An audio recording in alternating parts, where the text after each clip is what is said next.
اعوذ باللہ من الشیطان الرجیم، بسم اللہ الرحمن الرحیم۔ آج ہم آپ کو بتائیں گے کہ اگر کوئی شخص اپنے خواب میں آٹا چھاننے والے کو دیکھے تو اس کا کیا مطلب ہے، اس کی کیا نشانی ہے، اس کی کیا دلیل ہو سکتی ہے۔ صاحب خواب اگر خواب میں آٹا چھاننے والے کو دیکھتا ہے تو اس کا مطلب، اس کی نشانی یہ ہے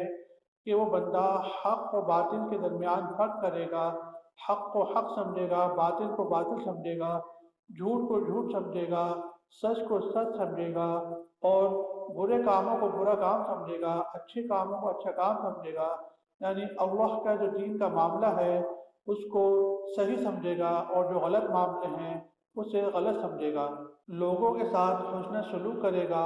حسن سلوک سے پیش آئے گا، لوگوں کی مشکلات کو دور کرے گا، لوگوں کی مشکلات کو سمجھے گا،